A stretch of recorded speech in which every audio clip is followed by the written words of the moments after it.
আসসালামু আলাইকুম। রাষ্ট্রচিন্তা এবং রাজনীতি এ নিয়ে আজ কথা বলবো। রাষ্ট্রচিন্তা এবং রাজনীতির দ্বিতীয় পার্ট। রাষ্ট্রচিন্তা এবং রাজনীতিতে দিন দিন কিভাবে প্রয়োগ ঘটাতে হবে সেই বিষয়ের সেই বিষয়টাই তুলে ধরবো। কোরআনে কখনোই ধর্ম বলা হয় নাই, অর্থাৎ দিন বিষয়টা বুঝতে গেলে আমাদেরকে ধর্ম বিষয়টা বুঝতে হবে। ধর্ম এবং দিন এই দুটো বিষয় বুঝতে হবে। ধর্ম হচ্ছে বস্তুর ধর্ম, বস্তুর ভিতর যে ধর্ম আল্লাহ ইনস্টল করে দিয়েছে, অর্থাৎ মহাবিশ্বের আকাশ এবং আসমান এবং জমিনে যাহা কিছু আছে সবকিছুই আল্লাহর তাসবিহ করে, আল্লাহর জিকির করে, আল্লাহর হুকুম মেনে চলে। আল্লাহর হুকুম মেনে চলাই হচ্ছে তাকেই ধর্ম বলে। যেমন আমি এই মুহূর্তে দেখছি, এই দেখা হলো চোখের ধর্ম। আমি কথা বলছি, এই কথা বলা হচ্ছে মুখের ধর্ম। আমি কানে শুনছি, এই কানে শোনা এটা হলো কানের ধর্ম। আপনার কানের ভিতর এমন প্রক্রিয়া সৃষ্টি করে দেওয়া হয়েছে, আপনি ইচ্ছা করলেও শুনবেন, না করলেও শুনবেন। আপনার দৃষ্টিশক্তিতে এমন বিষয় সেট করে দেওয়া হয়েছে, আপনি তাকাইলে ইচ্ছা করলেও দেখবেন, না করলেও দেখবেন। এগুলোকেই ধর্ম বলা হয়। কিন্তু কোরআনে যে দ্বীনের কথা বলা হয়েছে সেই দ্বীন আমাদের শিখতে হবে। দ্বীন ধর্মকে নিয়ন্ত্রিত করে, নিয়ন্ত্রণ করে। দ্বীন ধর্মকে নিয়ন্ত্রণ করে। যে আমি দেখছি এই আমার কি কি দেখা উচিত বা দেখা উচিত না, বা কতটুকু দেখা উচিত বা দেখা উচিত না, সেই বিষয় নির্ধারণ করবে কে? সেই নির্ধারণ করবে দ্বীন। সেই বিষয়েই কোরআনে নির্দেশনা দেওয়া হয়েছে। আমি কানে শুনবো, এই শোনা, আমি কি শুনবো কি শুনবো না, এই বিষয়গুলো কে নির্ধারণ করবে? এই নির্ধারণ করে দেওয়া হয়েছে কোরআনে, যাকে দ্বীন বলা হয়। আমি কি কথা বলবো কি কথা বলবো না, সেই বিষয়গুলোও নির্ধারণ করে দেওয়া হয়েছে কোরআনে, যাকে দ্বীন বলা হয়। তাহলে দ্বীনের একটা সর্বোচ্চ বিষয় হচ্ছে সালাত। এই সালাত বিষয়টা আমাদের গভীরভাবে জানতে হবে। সালাত শব্দের অর্থ ইবাদত করা, প্রার্থনা করা, নামাজ পড়া, আসলে হলো সত্যের সাথে সংযোগ ঘটানো। সালাত হচ্ছে সত্যের সাথে সংযোগ ঘটানো, অর্থাৎ সালাত শব্দের মূল বিষয়টাই হচ্ছে সত্যের সাথে সংযোগ ঘটানো। এই যে আমরা দেখছি, এই দেখা বিষয়গুলো প্রতি মুহূর্তে অতীত হয়ে যাচ্ছে। তাহলে এই দেখার মধ্যে এমন কোন বিষয় দেখা যায় যেই বিষয়গুলো অতীত হয়ে যায় না। যেই দেখা স্থায়ী, যেই দেখা স্থায়ী, সেই দেখাই হলো দ্বীন। অর্থাৎ দেখার ভিতর যে দেখা আছে সেই দেখাই হলো দ্বীন, সেই দেখাই দেখতে বলতেছে কোরআন। আর শোনার ভিতরেও ওই রকম, প্রত্যেকটা আমাদের অস্তিত্বের, আমাদের ইন্দ্রিয় অনুভূতির যত বিষয় আছে, এই বিষয়গুলোকে দিন দিন চাপিয়ে দিলেই আমরা বুঝতে পারবো দিন বিষয়টা কি। দিনের হলো মূল বিষয়টা হচ্ছে সালাত। সালাত হচ্ছে সত্যের সাথে সংযোগ ঘটা। সত্যের সাথে যদি আপনার সংযোগ হয়ে যায়, তাহলে আপনি, অর্থাৎ সত্যের সাথে সংযোগকারী ব্যক্তি শুধু রাজনীতি করতে পারবে। এটাই তো হওয়ার কথা ছিল। আচ্ছা, সত্যের সম্বন্ধে আপনি জানেনই না, অথচ আপনি নেতা হয়ে বসে আছেন। সত্য সম্বন্ধে আপনাকে জানতে হবে, সত্যের সাথে আপনার সংযোগ ঘটলো কিনা এটা আপনাকে বুঝতে হবে। দিন আপনার উপর, দিন সম্বন্ধে আপনি কতটুকু জানেন সে বিষয়ে আপনি জানেনই না। শুধু চিন্তা বুদ্ধি, এই যে আমরা যে আপাত বাস্তবতা, এইগুলোর উপরই আপনি নেতা হয়ে গেলেন, এরকম তো না। যেমন বর্তমানে দেখা যাচ্ছে, বা এইরকম ভাবে নেতা হওয়ার কোনো সুযোগ নাই। অর্থাৎ সামনের দিনে, অর্থাৎ মানুষ মানুষ জ্ঞান অর্জন করবে, এই জ্ঞানের দ্বারা সে, অর্থাৎ সলাৎকারী যে নিয়ম প্রতিষ্ঠা করবে, সলাৎকারী যে রাজনৈতিক চিন্তা ভাবনা তৈরি করবে, সলাৎকারী যে মানুষের কল্যাণের জন্য যেই বিষয় প্রয়োগ ঘটাবে, তারই রাজনীতি করার অধিকার, তারই মানুষকে নিয়ন্ত্রণ করার অধিকার থাকবে। আর সলাৎকারী ছাড়া এই বাস্তবতা উপর নির্ভর করে কখনো রাজনীতি করা চলবে না, বা লিডারশিপ চলবে না। আমাদের এই ছলাৎ সম্বন্ধে গভীরভাবে জ্ঞান অর্জন করতে হবে। আর ছলাৎ কোরআনে ছলাৎ শব্দটি এসেছে ৮৩ বার, আর সাল্লা শব্দটি এসেছে ১২ বার। এই সাল্লা শব্দটির অর্থ দোয়া করা, এটি এসেছে ১২ বার। আর মুসাল্লিন শব্দটি এসেছে ৩ বার। যারা নামাজ করছে, আর মুসাল্লিন অর্থ যারা নামাজ করছে, এই শব্দটি এসেছে ৩ বার। আর মুসাল্লান অর্থাৎ নামাজের ঘর, নামাজের স্থান, এটি এসেছে ১ বার। কোরআন শরীফে মুসাল্লান শব্দটি একবারই এসেছে। আর সাল্লু, তোমরা দোয়া করো, সালাম পাঠাও, এই শব্দটি এসেছে ৮ বার।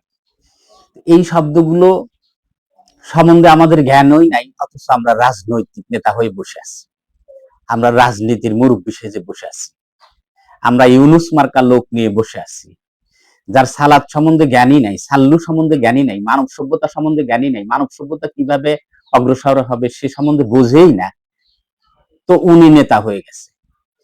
এরকম ভাবে কি নেতা বক্তৃতা বিবৃতি সুন্দর করে বললেই কি সে নেতা হয়ে যাবে?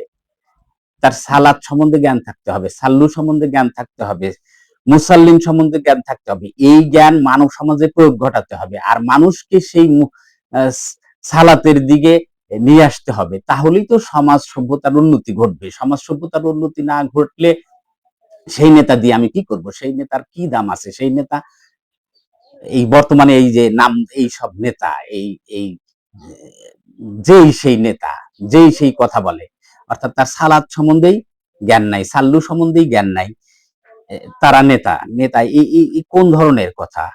আমরা কি এতটাই অন্ধকারে ডুবে গেছি? আমরা কি এতটাই নিমজ্জিত হয়ে গেছি যে আমরা সালাত সম্বন্ধে জ্ঞান থাকবে না, সাল্লু সম্বন্ধে জ্ঞান থাকবে না, কোরআন সম্বন্ধে জ্ঞান থাকবে না, আমরা মুসলিম, নামধারী মুসলিম হয়ে আমরা রাজনীতি করব, নেতা সাজবো, আগলা পাতলা ২ দিনের কথা বলে মানুষকে লোভ দেখিয়ে যে এই করে দেব, সেই করে দেব, আসলে করার তো কিছুই করছি না। মানুষের জ্ঞান, বিজ্ঞান, অর্থনীতি কোনো বিষয় সম্বন্ধেই জ্ঞান নাই, অথচ রাজনীতি নিয়ে বসে আছে।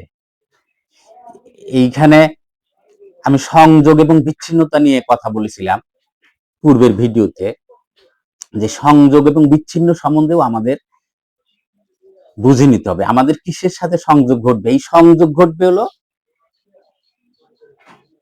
সংযোগ ঘটাই মানে সালাত, অর্থাৎ সত্যের সাথে সংযোগ ঘটানোকেই বলে সালাত।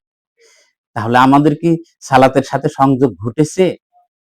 সালাতের সাথে আমাদের সংযোগ ঘটেই নেই, আমরা চিন্তা করে বসে আছি। আমরা মানুষের নিজের নিজের সুখ ভোগ এই আপাত দুনিয়ায় নিজের সুখ ভোগ নিয়ে মেতে আছি, সেটা যে পরবর্তীতেই যে মানব সভ্যতার কতটা ক্ষতি করবে সেই বিষয়ে আমাদের কোনো জ্ঞানই নাই। এই সম্বন্ধে আল্লাহ কোরআনে এই সংযোগ এবং বিচ্ছিন্ন, আমরা কিসে সংযুক্ত হব আর কিসের থেকে বিচ্ছিন্ন থাকব সেই বিষয়ে আল্লাহ কোরআনে আয়াত নাযিল করেছে। আল্লাহ বলতেছে, অকুর রাব্বি আদখিলনি মুদখলা সিদকিউ ওয়া আখরিজনি মুখরাজা সিদকিউ ওয়া জালনি মিল্লাদুনকা সুলতানান নাসিরা। বলো, হে আমার রব, যেখানে গমন শুভ ও সন্তোষজনক আপনি আমাকে সেখানে নিয়ে যান, এবং যেখান হতে নির্গমন শুভ ও সন্তোষজনক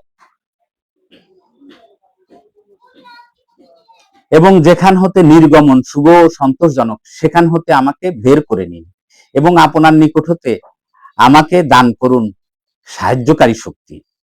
সূরা বানী ইসরাইল আয়াত 80, 17:80। অর্থাৎ আমি আবার বলি, বলো, হে আমার রব, যেখানে গমন শুভ ও সন্তোষজনক আপনি আমাকে সেখানে নিয়ে যান, এবং যেখান হতে নির্গমন শুভ ও সন্তোষজনক সেখান হতে আমাকে বের করে নিন, এবং আপনার নিকট হতে আমাকে দান করুন সাহায্যকারী শক্তি। সূরা বানী ইসরাইল আয়াত 80। এই আয়াতে সংযোগ এবং বিচ্ছিন্নতার বিষয় জানা গেল। অর্থাৎ যেখান হইতে আপনার ক্ষতি হবে সেখান থেকে আপনি বের হয়ে যান। বের হয়ে যাওয়ার জন্য আল্লাহর কাছে প্রার্থনা করুন। তাকেই ইবাদত বলে, তাকেই সংযোগ বলে। আপনাকে বুঝতে হবে যে আপনি কোথায় সংযুক্ত হলে আপনার লাভ হবে, আপনার মানবতার লাভ হবে, সবার লাভ হবে, সেই বিষয়টা আপনাকে বুঝতে হবে। আর যেখান থেকে বিচ্ছিন্ন হলে আপনার লাভ হবে সেখান থেকে আপনাকে বিচ্ছিন্ন থাকতে হবে। সুদের সাথে জড়িয়ে গেলে যদি আপনি লাভ মনে করেন, সেটা তো ধ্বংস, সেটা তো মানবতার ধ্বংস। আমরা আপাত বুঝবো না, এই ধ্বংস নেমে আসবে ধীরে ধীরে। অর্থাৎ সুদের ভয়াবহতা, অর্থাৎ যারা সুদের সাথে যারা লিপ্ত, এটা বোঝা যায় না। অর্থাৎ একজন মানুষকে খুন করলেও সে অনুতপ্ত হয় যে আমি খুন করে ফেললাম, তখন সে আল্লাহর কাছে তওবা করে, অনুতপ্ত হয়, ফিরে আসে। কিন্তু যিনি সুদ খান তিনি অনুতপ্ত হওয়ার সুযোগ পান না। তিনি মনে করেন যে সে তো সুন্দর আছে, ভালো আছে, দুনিয়াতে তার অর্থ, বিত্ত, সম্মান বেড়েই চলছে, এরকম মনে করে, এরকম বিষয়ে অভ্যস্ত হয়ে যায়। তাই সুদের ভয়াবহতা এবং ঘুষের ভয়াবহতা, যে আমাদের এই যে সমন্বয়ক তারা এমন পরিস্থিতিতে আজ পৌঁছে গেছে, ভিডিও খুললেই তাদের এই দুর্নীতিতে নিমজ্জিত হওয়া চোখে পড়ে। আসলে তারা যদি ভালো কাজ করতো, ভালো করার ইচ্ছা যদি তাদের থাকতো, অর্থাৎ তওবা মানে বুঝতেই পারতো, অর্থাৎ সলাৎকারী যদি হতো, সলাৎকারী তো আর সুদে ডুবে যেতে পারে না। সলাৎকারীরাই তো মানুষের কল্যাণের চিন্তা করবে। সলাৎকার অর্থাৎ পৃথিবীতে যত নবী, রাসূল, ভালো মানুষ, বিজ্ঞানী, জ্ঞানী, ধ্যানী যারাই এসেছে, মানুষের কল্যাণের জন্য যারা কাজ করেছে, তারাই সলাৎকারী। আর তারা সলাৎকারীর জন্যই আজ মানব সভ্যতা টিকে আছে। তাহলে আমরা মানব সভ্যতাকে এভাবে ধ্বংস করতে পারি না। অর্থাৎ মানুষের কল্যাণের চিন্তা একমাত্র সলাৎকারীই করতে পারে। তাহলে মানুষের কল্যাণের চিন্তা যদি সলাৎকারী করে, তাহলে তো রাজনীতিতে সেই সলাৎকারীকেই নিয়ে আসতে হবে। অর্থাৎ আগামী রাজনীতির প্যাটার্ন নির্ধারণ করবে সলাৎকারী। আর সলাৎকারী তার নতুন নতুন উদ্ভাবন দ্বারা মানুষের কল্যাণ নিশ্চিত করতে পারবে। মানুষকে কিভাবে বেশি সংখ্যক মানুষকে কল্যাণ নিশ্চিত করা যায়, এটা একমাত্র সলাৎকারীর দ্বারাই সম্ভব। রাজনৈতিক প্যাটার্ন যারা নির্ধারণ করবে, নতুন উদ্ভাবন যারা নিয়ে আসবে, যেই উদ্ভাবন দ্বারা বেশি মানুষের কল্যাণ নিশ্চিত করা যায়, এই ধরনের রাজনৈতিক প্যাটার্ন যারা সামনে তৈরি করবে, অর্থাৎ জ্ঞান বুদ্ধি এবং আহ, এগুলোর প্রতিযোগিতা দ্বারা রাজনীতি হবে, শক্তির প্রতিযোগিতা নয়। অর্থাৎ অর্থনৈতিক এবং জ্ঞানের শক্তির সমন্বয় ঘটিয়ে সালাদকারীরা যেই রাজনীতি সামনে নিয়ে আসবে এই বিষয়ে চিন্তা করার সময় আমাদের এখন শুরু করে দিতে হবে। অর্থাৎ প্রত্যেক মানুষকেই রাজনীতিবিদ হয়ে উঠতে হবে। অর্থাৎ প্রত্যেক সালাদকারী রাজনীতিবিদ, এরকম ভাবে চিন্তা করতে হবে। সালাত সম্বন্ধে আমাদের গভীরভাবে জ্ঞান অর্জন করতে হবে, বুঝতে হবে এবং সালাত সমাজে প্রতিষ্ঠা করতে হবে। আর সালাত সমাজে প্রতিষ্ঠা হয়ে গেলেই তো রাজনীতি প্রতিষ্ঠা হয়ে গেল। আর রাজনীতি তখন প্রত্যেক সালাতকারী এক একজন রাজনীতিবিদ। অর্থাৎ আমাদের স্লোগান হবে প্রত্যেক সালাতকারী এক একজন রাজনীতিবিদ। এই ধরনের রাজনীতিবিদ যখন অধিক সংখ্যক মানুষ, অর্থাৎ সালাতকারী যদি 10% মানুষও যদি হয়ে যায়, তারপরেও রাজনীতি চেঞ্জ হয়ে যাবে। আমরা 10 জন মানুষ আর 90 জন মানুষকে বুঝাতে পারবো সালাত সম্বন্ধে। আর এই 10 জন মানুষ সমাজকে যদি সালাতের দিকে নিয়ে আসে, তারাও রাজনীতি সম্বন্ধে বুঝতে পারবে। আর এই সালাতকারী তখন একজন সালাতকারী শুধুমাত্র রাজনীতিবিদ হওয়ার যোগ্যতা রাখে। এখন আমাদের খুঁজে বের করতে হবে যে সালাতকারী কে। এই সালাতকারীকেই আমরা সামনে নেতা বানাবো। শুধু মুখের বয়ান দ্বারা সে, শুধু মুখে বয়ান করলেই সে সালাতকারী হয়ে যায় না। সেটাকে হিকমা প্রয়োগ করতে হয়। অর্থাৎ যে রাসূলকে আল্লাহ হিকমা প্রদান করেছিল, সেই হিকমার জ্ঞান আমাদের অর্জন করতে হবে। এবং আমরা যাকে নেতা হিসেবে নির্বাচন করব, আমরা তাকে দেখব যে সে সালাতকারী, আর এই সালাতকারী শুধু হিকমার জ্ঞান প্রয়োগ করতে পারে। আর হিকমার জ্ঞান যে প্রয়োগ করবে তাকেই আমরা নেতা হিসেবে নির্বাচন করব। আর সেখানে থাকবে রাজনীতির জ্ঞানগত প্যাটার্নে, যেখানে যে সর্বোচ্চ মানুষের কল্যাণের কথা বলা থাকবে, সর্বোচ্চ অর্থনীতির সুযোগ সুবিধার কথা বলা থাকবে, তাকেই আমরা নেতা নির্বাচন করব। তাহলে আমরা আজকে বুঝলাম, আপনি যদি সত্যকে ভালোবেসে থাকেন, আপনার যদি সত্যের প্রতি ভালোবাসা থাকে, তাহলে লাইক কমেন্ট শেয়ার করা আপনার দায়িত্বের মধ্যে পড়ে যায় এবং অধিকাংশ মানুষের কাছে আপনি এই সত্য পৌঁছে দেবেন। আসসালামু আলাইকুম ওয়া রাহমাতুল্লাহি ওয়া বারাকাতুহু।